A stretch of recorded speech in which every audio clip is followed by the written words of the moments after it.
Hi, today I'll be demonstrating Canvas Gradeclicker. That's this little extension.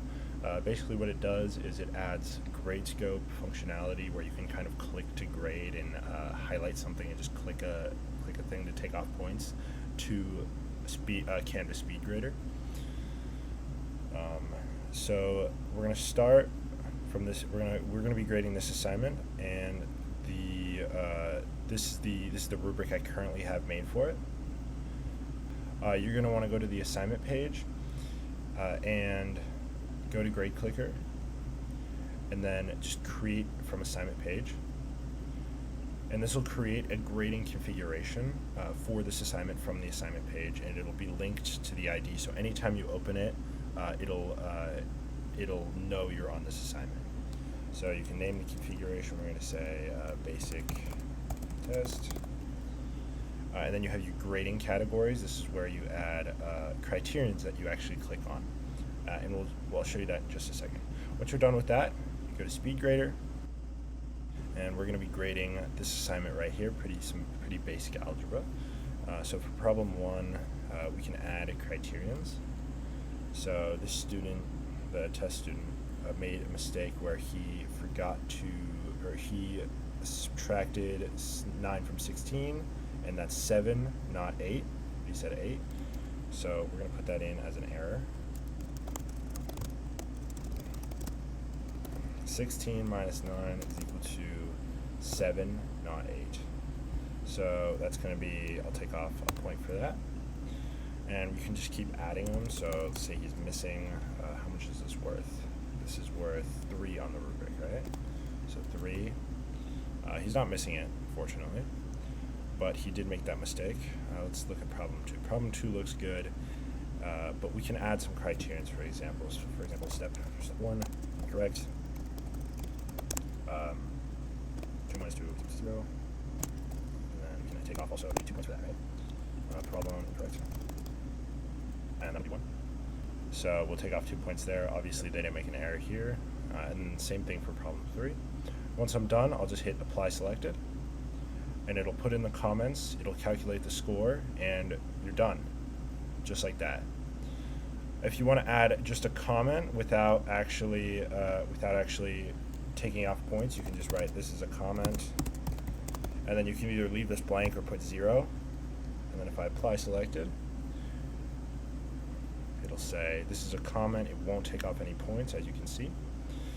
You can also do this with annotations. So if I wanted to, for example, not just say it in the rubric in the comments, but also annotate it right here. So I'd say right here, problem 1, this is what you did wrong, and it'll select here and it'll lock it, because since it's selected in the annotations, I won't be able to unselect it unless I delete it from the annotation. So now I'll apply selected, it'll be the same score, just like that. It'll still show up in the rubric. If I come back or if I reload the page, it'll remember, or it'll reread what I already selected, and so I can just quickly unselect something, and it'll get rid of it, just like that. And it's a pretty neat extension. It can help you grade really quickly. It also works without a rubric. So if I get rid of the rubric entirely,